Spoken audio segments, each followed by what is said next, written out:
जब से आयल तार बा कि पीठा सीन के कार बा, जब से आयल तार बा कि पीठा सीन के कार बा, तब से बथता पूरा हमर कपार बा का बा ई चुनाव में का बा। फिर मैंने ईवीएम के लिए लिखा कि मेहरारू के सौतन लेके 2 दिन रात बिताई हो, आज जे भी छेड़े के कोशिश करी ओके पुलिस से पिटवाई हो। मेहरारू के सौतन पर इन्हें प्रीतिया भारी बा, जान भी दे दे ओकरे खातिर यह सूचना जारी बा। बच्चों, आज हम फिर शुरू करते हैं वही शानदार, धनदार और जानदार कौन बनेगा सैकड़ापति। और इसमें हमारी पहली कैंडिडेट है अनुराधा। खेल के आप नियम जान लीजिए, को 12 सवालों के जवाब देने हैं, आप हो जाएंगे सैकड़ापति। जहां आपको सवाल नहीं आएगा वहां पे आप इस खेल को छोड़ सकते हैं। आपकी मदद के लिए 3 लाइफलाइन है, ऑडियंस पोल, फोन अ फ्रेंड, 50-50। आपके ब्लॉक का क्या नाम है? ए निचलौल, बी फरेंदा, सी नौतनवा, डी सिसवा। ए निचलौल कर दें कंप्यूटर महोदय, एक को ताला लगाया जाए।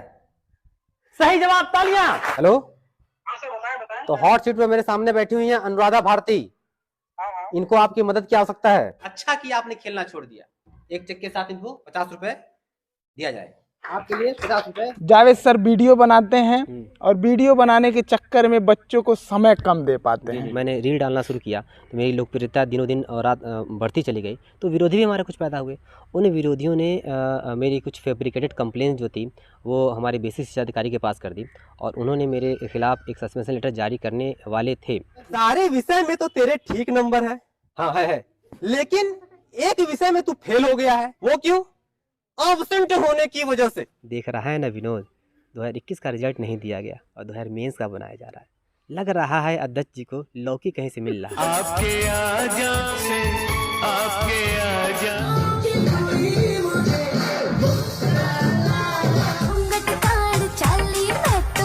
कौन बोला इंग्लिश नहीं आएगा। नाउन है इस आस में, हर नाम के तलाश में, आगे नाउन के स्थान पे प्रोनाउन ही तो आएगा। मेरे जैसा साना टीचर तुझे न मिल पाएगा। नहीं रुकेंगी? जाएंगे ना? चलिए, इनकी मम्मी का कहना है क्योंकि एक हम यहाँ के गधा ही रह जाओ। देश में सरकारी शिक्षा की स्थिति क्या है यह किसी से छिपी नहीं है। आप जब जाएंगे ग्राउंड पर तो ज़मीनी हकीकत देखकर हैरान हो जाएंगे। अगर सरकारी शिक्षा सही हो जाए तो जो प्राइवेट दुकानें चल रही हैं वो बंद हो जाएंगी। नमस्कार, मेरा नाम है सतीश और आप देख रहे हैं चौथा स्तंभ। सरकारी शिक्षा की जो दुर्दशा वह किसी से छिपी नहीं है, लेकिन सरकारी शिक्षा में ही कुछ ऐसे लोग भी बैठे हैं जो उस सरकारी चीज़ों को जो पढ़ाई है उसको पूरी तरीके से तो अकेले की बस की बात नहीं उनके सही करने की, लेकिन वो कोशिश करते हैं कि उसको सही किया जा सके। वर्तमान में हम जहां मौजूद हैं यह महाराजगंज जनपद का निचलौल तहसील है और जिस विद्यालय में हम बैठे हैं यह रौतार गांव में है। और वहीं पर एक टीचर हैं जावेद आलम जी करके, इन दिनों सोशल मीडिया पर काफ़ी वायरल हो रहे हैं। और वायरल क्यों हो रहे हैं उसको भी हम आपको बताएंगे कि ये बच्चों को अपने यूनिक स्टाइल में पढ़ाते हैं। और एक कार्यक्रम जैसे केबीसी चलता है, आप जानते होंगे कौन बनेगा करोड़पति, उसमें अमिताभ बच्चन होस्ट करते हैं उसको। उसी तर्ज पर जो जावेद आलम सर हैं वो स्कूल में ही बच्चों को बेहतर ढंग से, ताकि उनको याद हो सके या उनकी जो टेस्ट है वो ले सकें, उसके लिए वो एक कार्यक्रम चलाते हैं कौन बनेगा सैकड़ापति। उसके तहत बच्चों को सेम आप जो केबीसी में आपको जैसे कंप्यूटर वगैरह मिलेगा उसी तरीके से यहाँ कागज़ की तख्तियों पे कंप्यूटर मिलेगा, सवाल मिलेगा, सीट मिलेगा, हॉट सीट मिलेगा, सेम उसी तरीके से सारा कुछ है। अलग अलग दिन अलग अलग बच्चे पढ़ते हैं और उनसे सवाल जवाब किया जाता है। अगर सवाल उनके सभी सही होते हैं तो उनको 100 रुपये, जैसा कि नाम ही सैकड़ापति, वो सर की तरफ से अपने पास से दिया जाता है। तो ज़्यादा हम बातचीत खुद नहीं करेंगे, सर से कोशिश करते हैं कि बातचीत करें और जाने कि आखिर एक तरफ जहां सरकारी जो शिक्षा है, जो सरकारी संस्थाएं हैं वो डाउन होती जा रही हैं, लेकिन इनके जैसे जो लोग हैं वो इसको लेकर जागरूक हैं और जो हमारे गरीब घर से जो बच्चे आते हैं उनको कहीं ना कहीं एक सही दिशा देने की कोशिश करते हैं। सर, सबसे पहले तो चौथा स्तंभ में स्वागत है। चौथा स्तंभ के सभी दर्शकों को मेरा प्यार भरा नमस्कार। सर, पहला सवाल मेरा यही है, चूँकि जिससे आप वायरल हुए हैं, तो ये जो कौन बनेगा सैकड़ापति, ये आइडिया कहाँ से आया कि इस तरीके से अगर हम करें तो बच्चों का ज़्यादा नॉलेज हो सकता है, इसका बढ़ सकता है? असल में ये आइडिया मेरे दिमाग में 2013-14 में ही आ चुका था। तो उस समय मैं जहाँ मेरा पहला स्कूल था वहीं मैं इसको इम्प्लीमेंट कर चुका हूँ। वहाँ मैं 10 रुपये दिया करता था। लेकिन यहाँ पे जब से मैं आया रोहतार में मैंने ऐसा कोई काम नहीं किया था। अभी जब नया सीज़न आया कौन बनेगा करोड़पति का, तो मैंने सोचा कि इसको फिर इस स्कूल में इम्प्लीमेंट करना चाहिए। मैं आया, मेरे जो प्रभारी हैं श्री सुमित कुमार पटेल जी, मैंने उनसे बात की और बात करने के दौरान ये हमने सोचा कि इसको लागू किया जाए। तो शनिवार को परिषदीय विद्यालयों में मीना मंच और बाल सभा का कार्यक्रम होता रहता है, तो हमने उसको लागू किया। और जब हमने इसको लागू किया, जब अगला शनिवार आया तो हमने देखा बच्चों की संख्या जो थी वो अप्रत्याशित तौर पर बढ़ी हुई थी। तो हमारे अंदर भी एक इंस्पिरेशन आया। हमने इसको एक एपिसोड के तौर पे लॉन्च कर दिया और हर शनिवार को हम लोग कौन बनेगा सैकड़ापति कराते हैं। तो इस पे जो ये बनाते हैं इससे बच्चों में क्या सुधार, कितना सुधार आ गया? जैसे बच्चों के जब हम मॉर्निंग प्रेयर कराते हैं तो उसमें हम लोग सवाल जवाब बच्चों से करते हैं। जैसे जीके के सवाल, कौन राष्ट्रपति है, कौन प्रधानमंत्री है, कौन मुख्यमंत्री है, तो ऐसे सवाल हम लोग अक्सर पूछते रहते हैं बच्चों से प्रेयर में। तो हमने सोचा कि ये उसका रिजल्ट अच्छा मिलेगा जब इनको कुछ आर्थिक लाभ भी इनको कुछ दिया जाए। तो शनिवार के दिन जब हमने इसको लागू किया, तब अब देख रहे हैं कि जो जिन बच्चों को याद नहीं रहता था तो वो बच्चे सुनकर, जो हॉट जो बच्चा बैठा हुआ है उसके सवालों को, उसके जवाबों को सुनकर जो बच्चे वहाँ बैठे रहते हैं वे भी क्या कर रहे हैं, सीखने लगे। तो उनका अवबोध स्तर बढ़ा है। ये तो वर्तमान की स्थिति है। जी। हम आ जाते हैं थोड़ा सा बैकग्राउंड में पीछे। जी जी जी। जावेद सर ने जो पढ़ाई किया है, स्टार्टिंग उनकी पढ़ाई कहाँ से हुई है और कितनी शिक्षा अर्जित किया है जावेद सर ने? मेरी स्थानीय जो स्कूलिंग है वो हमारी निचलौल से हुई है। मैंने निचलौल में अंगिरा शिशु ज्ञान मंदिर था, यहाँ से मैंने पढ़ाई की। उसके बाद मैं राष्ट्रीय बाल इंटर कॉलेज से मैंने अपना इंटर किया और उसके बाद दीनदयाल उपाध्याय गोरखपुर विश्वविद्यालय से मैंने ग्रेजुएशन और पोस्ट ग्रेजुएशन दोनों के वहाँ से पढ़ाई पूरी की। उसके बाद मैंने नेट क्वालिफाइड किया। उसके बाद अभी बीटीसी में मेरा हो गया, तो मैंने बीटीसी में आ गया। हालांकि मेरा सपना तो अधिकारी बनने का था, लेकिन फिलहाल मैं भी शिक्षक हूँ।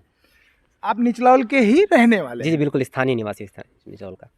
सर एक चीज़ हम और जानना चाहते हैं, आप फेसबुक पे आपके जब जाएं तो वहाँ जावेद आलम कोष्टक में पंडित जावेद भारती, जी जी। तो ये थोड़ा सा हमको बड़ा यूनिक लग रहा है, मतलब आकर्षित कर रहा है। ये क्या है, इसका रीजन क्या है? जैसे क्या होता है कि लोग नाम से ही क्या करते हैं, विभेद करना शुरू कर देते हैं।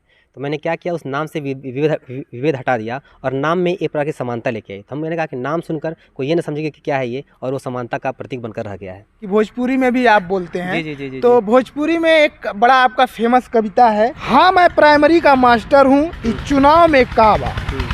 इसको थोड़ा सा गुनगुना के हमें एक बार, हमारा व्यक्तिगत मैं सुनना चाहता हूँ, क्योंकि उसको सुनने के बाद मेरा ऐसा लगा कि भाई क्या आपने लिख दिया इतना अच्छा। ना हाँ, क्योंकि हाँ मैं प्राइमरी का मास्टर हूँ एक वो स्थिति को दिखाता है कि हाँ प्राइमरी का मास्टर किस नज़रिए से लोग उसको देखते हैं। वो अच्छा काम भी करता है तभी उसको गलत तरीके से लोग देखते हैं। तो हाँ मैं प्राइमरी का मास्टर हूँ, मैं ये करता हूँ, मैं वो करता हूँ, मैंने उसको नकारात्मक वे में दिखाया है। और हालांकि वो एक व्यंग्य के तौर पर लिया सकता है। इस चुनाव में काबा ये तो है एक, जब मैं गया था वहाँ पे अपने चुनाव की ड्यूटी में, तो वहाँ पे मैंने एक गाना लिखा था और इस गाने को मैंने गाया था कि जब से आयल तार बा कि पीठा सीन के कार बा, जब से आयल तार बा की पीठा सिंह के कार बा, तब से बथता पूरा हमर कपार बा काबा, ई चुनाव में काबा। फिर मैंने ईवीएम के लिए लिखा कि मेहरारू के सौतन लेके 2 दिन रात बिताई भो, मेहरारू के सौतन लेके 2 दिन रात बिताई भो, आज जे भी छेड़े की कोशिश करी ओके पुलिस से पिटवाई भो। मेहरारू के सौतन लेके 2 दिन रात बिताई भो, आज जे भी छेड़े की कोशिश करी ओके पुलिस से पिटवाई भो। मेहरारू के सौतन पर इन्हें प्रीतिया भारी बा, जान भी दे दे ओकरे खातिर ये सूचना जारी बा, ये सूचना जारी। मतलब ईवीएम के लिए अगर मुझे घर परिवार को सबको अगर छोड़ना पड़े तो उस चुनाव के लिए, उस चुनाव की ड्यूटी के लिए, राष्ट्रहित के लिए मैं सबको छोड़ने के लिए तैयार हूँ। बिल्कुल, एक जिम्मेदार नागरिक का काम भी यही है। आप तो किसी पद पे हैं सर, जब हम आपके वीडियो देखते हैं तो ऐसा लगता है ना कि आप जो अभी फिल्में आ रही हैं, शॉर्ट फिल्में आ रही हैं, तो ऐसा लगता है कि मैं कोई शॉर्ट मूवी देख रहा हूँ। ऐसा नहीं लगता है कि ये एक टीचर के द्वारा इस स्टोरी को लिखा गया होगा या बनाया गया हो। तो कर कैसे लेते हैं, मतलब इसके लिए तो लोग पढ़ के आते हैं। नहीं, मैं सोचता हूँ, मैं दिमाग लगाता हूँ, जो और भी जितने वीडियोज़ हैं मैं फेसबुक पर, इंस्टाग्राम पर या फिर जहाँ भी यूट्यूब पर मैं सब देखता हूँ और देख के ही सीखता हूँ। और मुझे लगता है कि कई सारी चीज़ें ऑनलाइन उपलब्ध है, अगर देख के सीखना चाहे तो सीख सकता है। और मैं यहाँ पे आकर उसको इम्प्लीमेंट करता हूँ, बच्चों के साथ करता हूँ, ताकि उससे भी लोग देखें और लोग उसको सीखें। मैंने सुना कि आप रैप भी करते हैं। जी जी जी बिल्कुल। तो अगर एक रैप सुना दें तो फिर थोड़ा सा मज़ा आ जाए। मैंने कोरोना पे भी रैप लिखा हुआ था और हाल फिलहाल में मेरा जो बहुत हिट हुआ ये इंग्लिश वाला, जो कि मैंने इंग्लिश क्या कहते हैं कि जो पार्ट्स ऑफ स्पीच था उससे मैंने रैप लिखा और काफ़ी अच्छा व्यू मिला उसको मुझे अपने फेसबुक पे। तो वो कौन बोला मतलब कि मेरा नंबर गली बॉय का जो गाना है उस पर मैंने उसको लिखा था। तो कौन बोला इंग्लिश नहीं आएगा, कौन बोला इंग्लिश नहीं आएगा, नाउन है इस आस में हर नाम के तलाश में, आगे नाउन के स्थान पे प्रोनाउन ही तो आएगा मेरे जैसा साना टीचर तुझे न मिल पाएगा, आगे देखो वर्ग तुझसे हर काम कराएगा, काम किया तूने कैसे एडवर्ब भी सिखाएगा, एडजेक्टिव हर ख्वाब में तेरी क्वालिटी बताएगा, अब छोड़ दे डर तुझे कुछ भी नहीं आएगा इंग्लिश तुझको आएगा। यूपी पब्लिक जो सर्विस कमीशन है उसके बाहर आपने एक वीडियो बनाया, देख रहा है ना विनोद, तो देख रहा है विनोद, तो ये तो पूरा भारत में वायरल हो रहा है। तो वो एक जो मतलब जो आपने सेंटेंस बोला, मतलब वो लग गया ऐसे दिल में, वो हम अगर आपको याद हो तो वो सुनना चाहेंगे। उसके साथ साथ आप यूपीएससी के बाहर खड़े हैं तो इसका मतलब आप अफसर बनना चाहते हैं। अगर अफसर बन जाते हैं तो फिर क्या करेंगे, अलग क्या करेंगे? जी बिल्कुल, ये वो उसमें यूपीएससी का मैं 2022 का मैं मेंस देने वहाँ मैं गया हुआ था, लेकिन 2021 का जो आयोग ने अभी रिजल्ट जारी नहीं किया था, तो उसमें ओवरलैपिंग की समस्या थी, ओवरलैपिंग हो जाती तो मैंने वहीं से आयोग के प्रति एक व्यंग्य मैंने दिया कि देख रहा है ना विनोद, 2021 का रिजल्ट नहीं दिया गया और 2000 मेंस का बनाया जा रहा है, लग रहा है अध्यक्ष जी को लौकी कहीं से मिल रहा है, लौकी खाए जा रहे हैं और अपना पेट बढ़ाया जा रहा है। एक व्यंग्य था ये आयोग के प्रति। देखते हैं क्या है अब। और अफसर वाले बात पे, अफसर की बात यह है कि देखिए मैं अभी भी लगा हुआ हूँ। मेरी जो दिली इच्छा थी वो एक अधिकारी बनने की थी, शिक्षक बनना मेरा एम नहीं था। फ़िलहाल मैंने जॉब सिक्योरिटी के लिए इसको हासिल किया, लेकिन मैंने इसको लेते हुए अपनी जिम्मेदारियों को समझा और शिक्षक के दायित्व को पूर्णतः निभाने का मैंने प्रयास किया है। लेकिन मेरी जो दिली इच्छा है वो एक अधिकारी बनने की है और मैं उसके लिए पूर्णतः भी प्रयासरत हूँ। एक वीडियो और है उसमें आप वेंट्रो करते हैं, वो मतलब यहाँ अपने इधर बहुत कम देखा जाता है। और उसको कुछ ऐसा मतलब वो बोलते हैं ना कि वो जो कठपुतली टाइप का होता है वो बोलता है और आवाज़ उनका गले से निकलता है, मुंह चलता नहीं है। तो मैंने देखा वो भी आप उसके भी द्वारा आप बच्चों को पढ़ा रहे हैं, तो ये कैसे ये सब कर लेते हैं? इसे इंग्लिश की भाषा में वेंट्रिकुलिज्म कहा जाता है। ये जो होंठ है ना वो आपका उसमें हिलता नहीं है, तो इसे इंग्लिश की भाषा में वेंट्रिकुलिज्म कहा जाता है। और मैं अभी भी इसे सीख रहा हूँ और सीखकर मैं बच्चों की हंसी के लिए, बच्चों की खुशी के लिए जो कुछ भी नए तरीके हैं उसको लागू करने का प्रयास करता हूँ। मैंने अपना पपेट मंगाया और पपेट का नाम मैंने क्या बच्चों ने कहा, जब मैं उसको लेके आया तो वहाँ पे मैं बोला तो बच्चे कहा जादू सर जादू करने जा रहे हैं। तो वहीं से क्या किया, मुझे वो नाम मिल गया और मैंने अपने पपेट का नाम जादू रखा और उसी जादू के साथ मैं बच्चों को हंसाता हूँ और उसी के जरिए कुछ ज्ञानवर्धक जैसे सवाल करना, जवाब करना। जैसे मैं जब उनसे सवाल करता हूँ पपेट की वजह से तो उन्हें लगता है कि वो बंदर सवाल पूछ रहा है, तो वो जिज्ञासा बनती है और वो जवाब जब देते हैं तो उन्हें लगता है कि वो मुझे जवाब नहीं दे रहे हैं, वो उस बंदर को जवाब दे रहे हैं। तो उन्हें जवाब देने में बहुत मजा आता है, बच्चों का मन भी लगा रहता है उसमें और याद भी रहता है। ये बात है इसमें। मैं ये नहीं कहता कि हर विभाग में गलत लोग होते हैं, लेकिन कुछ लोगों की वजह से ही विभाग एक तरीके से नीचे डाउन हो जाता है, उसकी छवि खराब होती है। आप वीडियो में अपने जो शिक्षक हैं उनको बच्चों के साथ व्यवहार कैसे किया जाए उसका भी आप ज्ञान देते हैं, उनको बताते हैं। बच्चों के साथ हमारा बिहेव, हमारा बर्ताव कैसा है। अगर बतौर शिक्षक हम क्लास में जाते हैं तो वो हमारा वहाँ बर्ताव कैसा हो। हम तो कुछ ऐसा बात तो नहीं कर रहे हैं जैसे कि बच्चे के आत्मसम्मान को ठेस लग जाए। हम कोई ऐसा बात तो नहीं कर रहे हैं कि भविष्य में जाकर उसके सबकॉन्शियस माइंड में बैठ जाए और भविष्य में जाकर कोई अपराध करें। तो इस तरह की बातें हैं कि बच्चों के साथ हमें कैसा व्यवहार होना चाहिए। मारेंगे पीटेंगे तो फिर अड़ियल हो जाएंगे, उनको कुछ अगर हम ताना मारेंगे तो फिर वो इंट्रोवर्ट हो जाएंगे। कुछ और बोलेंगे, मान लड़कियों के बारे में कुछ हम गलत शब्द का इस्तेमाल करते हैं तो उनके मन में उन लड़कियों के खिलाफ सबकॉन्शियस माइंड में कुछ बन जाएगा, बाद में जाके लड़कियों के प्रति वो अपराध भी कर सकते हैं। तो ऐसी कई सारी चीज़ें हैं जो हमें बहुत पढ़ाई देने के साथ साथ, ज्ञान देने के साथ साथ हमें ये देखना है कि बच्चों के साथ हमारा व्यवहार कैसा है, हमारे शब्द उनके साथ कैसे निकलना है। क्योंकि वो एक कच्चे घड़े के समान होते हैं। जो हम अगर कच्चा घड़ा देख रहे हैं अपना, अगर हमने उस पर ईंकड़ जो अगर कोई ईंट है या फिर कोई कंकड़ वगैरह निशान लगा दिया फिर हटा दिया तो वो निशान उस घड़े में बना रह जाएगा। तो ऐसा ही है कि बच्चे कच्चे घड़े के समान है। हमें इस वक्त क्या करना है, उनके दिमाग को, उनके मस्तिष्क को स्वस्थ रखना है और उनके दिमाग में किसी भी तरीके का नकारात्मक भाव नहीं उत्पन्न होने देना है। जावेद सर इतना सारा ज्ञान देते हैं जी, तो ये भोजपुरी वाला क्षेत्र हो, हाँ, तो ऐसा कबो नहीं आवत हो कि जैसे जावेद सर बाटे वहाँ 2-4-10 टीचर इकट्ठा भइले, कहना कि ये जावत तो बड़ी ज्ञान दिले, मर देने तो हमन के परेशान हो गए बाटी इनसे। एक हो जाता है ना कि आप बहुत अच्छा करने की कोशिश करते हैं, विरोध उत्पन्न हो जाता है। तो नहीं, जहाँ देखिए सफलता है, चूँकि अब मैं बहुत ज़्यादा पॉपुलर हो रहा हूँ तो निश्चित तौर पर मेरे कुछ विरोधी भी होंगे, लेकिन हमारे इस एरिया में, हमारे इस ब्लॉक में सब जितने भी हमारे शिक्षक भाई हैं सभी मेरा समर्थन करते हैं और मुझे लगता है कि उन्हीं के समर्थन के बल पे, उन्हीं के सपोर्ट पे मैं इतना आगे बढ़ पाया हूँ। बच्चों को क्लास में अनोखे ढंग से उनका स्वागत करते हैं। अगर बच्चा नहा के नहीं आया, गंदा है तो उसको नहला देते हैं, कंघी कर देते हैं, जुए निकाल देते हैं, मेकअप भी कर देते हैं। और अगर बच्चा किसी कारणवश नहीं आया स्कूल तो आप उसके खेत तक पहुंच जाते हैं।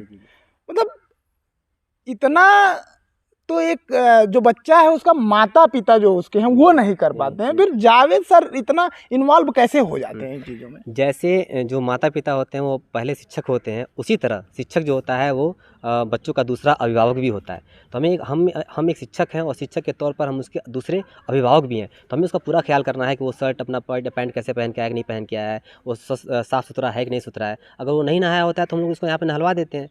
अगर वो नहीं बाल करके सही करके आया तो उसको हम लोग यहाँ कंघी कर देते हैं। तो कोई दिक्कत की बात नहीं है उसमें, क्योंकि हमारा दायित्व है।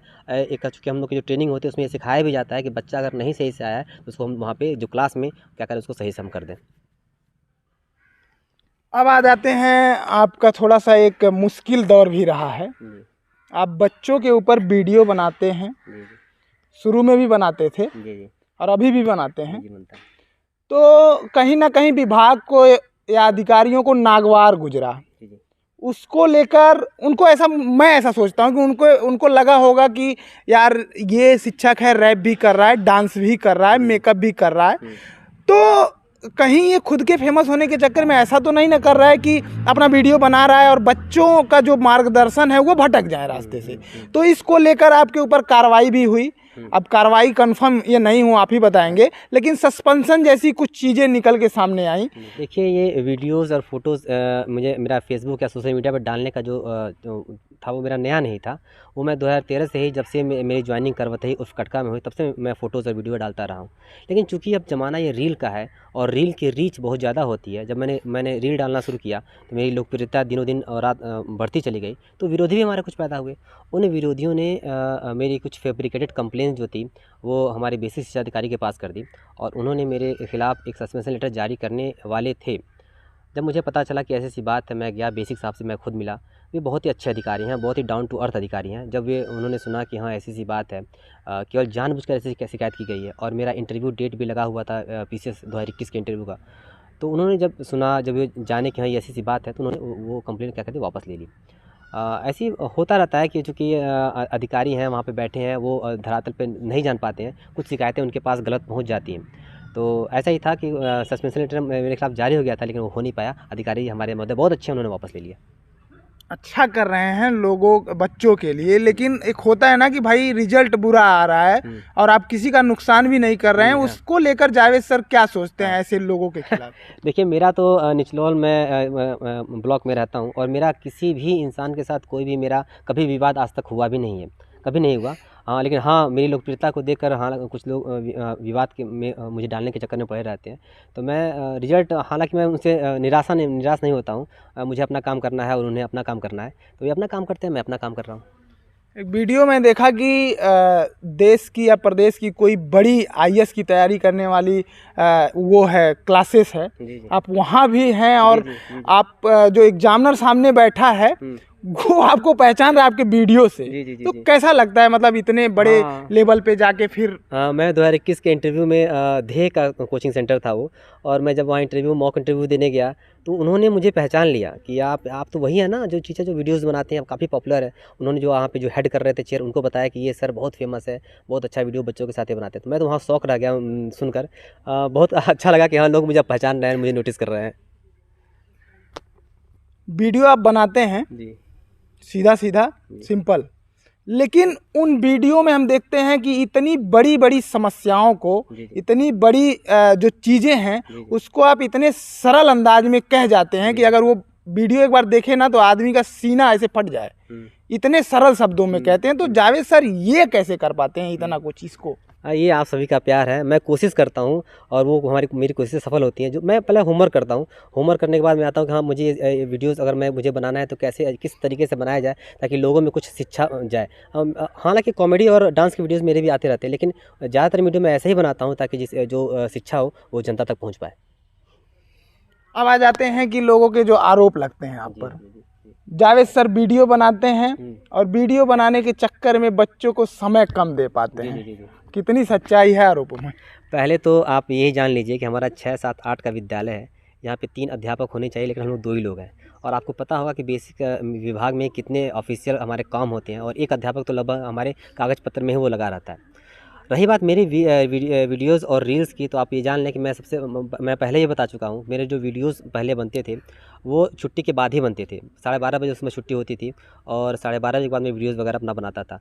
तो ऐसा कहना कि क्लास टाइम में या फिर बच्चों को मैं समय नहीं देता हूँ, तो ये पूरी तरह से निराधार है।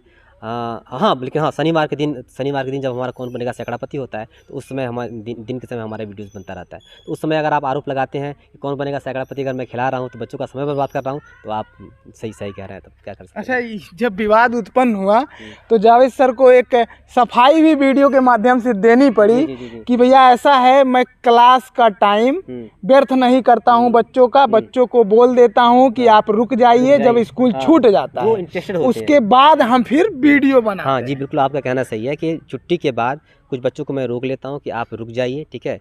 अगर जो इंटरेस्टेड हो, यानी सबको कोई दबाव नहीं है आपके ऊपर, अगर आप चाहते हैं वीडियोज़ में आना, मेरा सहयोग करना, तो आप रुक जाइए। जो बच्चे इंटरेस्टेड होते हैं, डांस में करने में इंटरेस्टेड हो या फिर जो एक्ट करने में इंटरेस्टेड होते हैं, वे रुक जाते हैं, और छुट्टी के बाद ही क्या करता हूँ, मैं पूरा अपना वीडियो बनाता हूँ। शनिवार के दिन छोड़कर शनिवार के दिन स्कूल टाइम में वीडियो बनता है। बिल्कुल। वीडियो आपका चला, जी, BSA साहब भी आए, जी। तो एक कर्मचारी और एक अधिकारी, अगर आप अच्छा काम कर रहे हो, अधिकारी आके आपको शाबाशी दे, आपका जो पढ़ाने का तरीका है उसमें इन्वॉल्व हो जाए वो, क्योंकि हॉट सीट पे वो भी बैठे, तो कैसा महसूस हुआ? बहुत अच्छा लगा। और हमारे बेसिक अधिकारी, जो मैं पहले ही कह चुका हूँ, बहुत ही डाउन टू अर्थ है, बहुत अच्छे अधिकारी हैं। आप उनसे बात करेंगे तो लगेगा नहीं कि वो अधिकारी हैं। हाँ, शिकायत मेरी गई थी, तो मैं जब गया था तो उन्होंने वो पहले मुझे जानते नहीं थे, तो वहाँ उस पर उन्होंने कुछ टोका था। लेकिन जब वो जान गए कि हाँ मैं अच्छा काम कर रहा हूँ, तो बहुत ही प्यार से, बहुत ही सलीके से उन्होंने मुझसे बात की, और हमारा मनोबल बढ़ाने के लिए, हमारे मित्र जो है सुमित कुमार पटेल जी, उनका मनोबल बढ़ाने के लिए, बच्चों के उत्साहवर्धन के लिए वे हॉट सीट तक बैठे और यहाँ से सैकड़ापति बन के गए। DM साहब का भी एक आया था बयान, उसमें आपको बधाई दी गई। हाँ जी, बिल्कुल। मैं भी हमारे जो जिलाधिकारी महोदय हैं, मैं उनको प्रणाम करता हूँ, और मैं यही चाहता हूँ कि जो सरकारी कार्यक्रम है, जो सरकारी योजनाएं हैं शिक्षा के क्षेत्र में, उनको बेहतर तरीके से लागू किया सके, और जो अध्ययन अध्यापन का जो काम है वो बढ़िया सलीके तरीके से हो सके।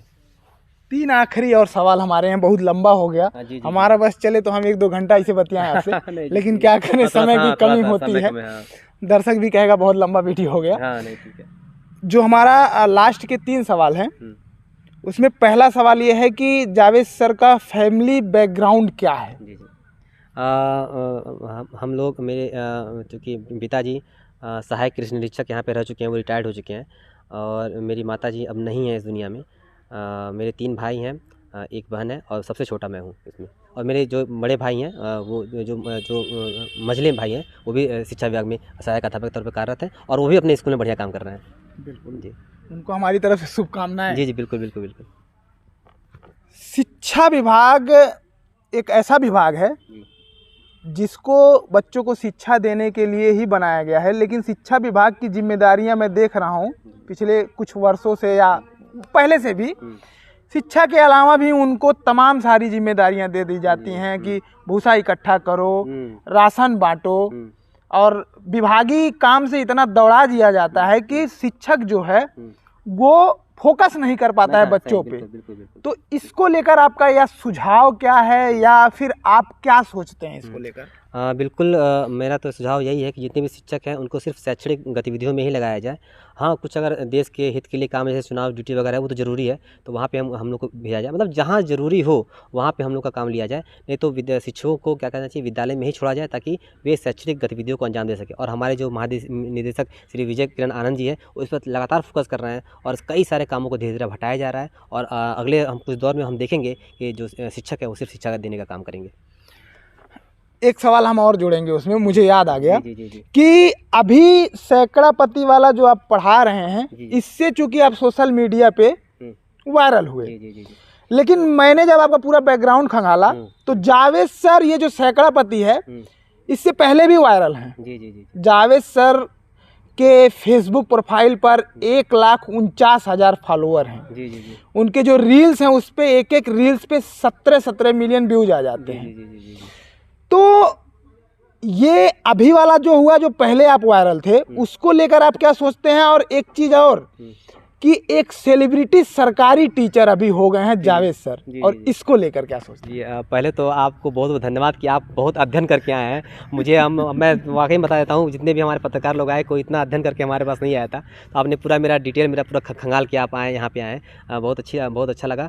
तो ये है कि हाँ, थोड़ा सा पॉपुलर होने में थोड़ा सा अच्छा लगता है कि सेलिब्रिटी अधिक। अब ये ज़माना शिक्षकों का है, पहले ज़माना सेलिब्रिटियों का हुआ करता था, अभिनेता और अभिनेत्रियों का हुआ करता था, वही लोग बस छाए हुए रहते थे। लेकिन अब देखिए हमारे खान सर हैं, हमारे दिव्यकीर्ति सर हैं, हमारे ओझा सर हैं, ऐसे टीचर्स जो हमारे अच्छे टीचर्स हैं, जो एक सेलिब्रिटी के तौर पर उभरे हैं। और पीछे से मेरा भी नाम लग रहा है, तो मुझे बहुत अच्छा लग रहा है। बिल्कुल बिल्कुल। जावेद सर ने जो बताया उसमें मैं एक चीज़ और जोड़ना चाहूँगा कि अपने देश में 3 स्तंभ थे और मीडिया को चौथा स्तंभ कहा जाता था, कार्यपालिका, विधायिका, न्यायपालिका। लेकिन मैं भले पत्रकार हूँ और आप अपने बारे में भी अभी बताया नहीं हूँ कभी। मैं एक मैं बात और कह दूँ, आपका जो ये नाम मुझे दिखा है चौथा स्तंभ, ये काफ़ी यूनिक लगा है मुझे तो कभी ऐसा मैं सोच ही नहीं पाता ऐसा नाम। तो आपकी इस सोच को सलाम है कि इन्होंने अपने चैनल का नाम ही चौथा स्तंभ रखा है, जबकि मीडिया को चौथा स्तंभ कहा जाता है। बहुत बहुत आपका धन्यवाद इस नाम के लिए। तो मैं ये जोड़ना चाहूँगा कि देश में विधायिका, कार्यपालिका, न्यायपालिका और जो पत्रकारिता है उसको 4th पिलर बोला जाता है, उसी का सारा काम है इन तीनों विभागों की कमियों को उजागर करना। लेकिन जैसे सर ने कहा कि अभी शिक्षा बहुत आगे जा रही है, खान सर हो गए, तमाम ये सोशल मीडिया का ज़माना है, तो मैं उसमें एक चीज़ और जोड़ना चाहूँगा। मेरा ही पत्रकारिता का क्षेत्र है और पत्रकारिता की जो स्थिति है इतनी बुरी हो गई है, बद से बदतर हो गई है। तो जो सर ने कहा कि शिक्षा काफ़ी आगे बढ़ रहा है, तो मैं जो पत्रकारिता है 4th पिलर, चौथा स्तंभ जिसको कहा जाता है, चौथे नंबर पे था। अभी जो शिक्षा विभाग है, जो हमारे टीचर हैं काबिल इनके जैसे, वो चौथे स्थान से पत्रकारिता को 5वें स्थान पे धकेल रहे हैं। और यह ऐसा हो रहा है इनकी वजह से, इनकी मेहनत से। तो जो चौथा स्थान है ना, वो जो हमारी शिक्षा विभाग है, हमारे जो टीचर हैं वो ले रहे हैं। तो कहीं ना कहीं जो पत्रकार हैं, जो खाली चिल्लाने का काम करते हैं, अगर वो पत्रकारिता में सही अगर लाग लपेट की खबरें ना चलाएं, तो आपका जो पोजीशन है ना चौथा स्तंभ का, 4th पिलर का, वो बरकरार रहेगा। तो एक सूचना मेरा भी है कि कम से कम पत्रकारिता अच्छी करें और जो ज़मीनी हकीकत है उसको दिखाएं। और हम आ जाते हैं जावेद आलम सर के पास। इनको बहुत बहुत बधाई हमारे चैनल की तरफ से, जो ये काम कर रहे हैं निरंतर करते रहें। और किसी भी विभाग में होते ही हैं, जब आप बहुत आगे बढ़ते हैं तो लोग आपको एक नीचा दिखाने का काम करते हैं। तो हमारी शुभकामनाएं हैं सर के साथ। सर आप ऐसे ही हमेशा सदा काम करते रहिएगा। बहुत बहुत धन्यवाद। और चौथा स्तंभ के सभी दर्शकों को मेरा प्यारा नमस्कार, और आपका बहुत बहुत धन्यवाद कि आप यहाँ इस गाँव में हमारे और हमारे बच्चों का मनोबल बढ़ाने आ पाए। धन्यवाद बहुत।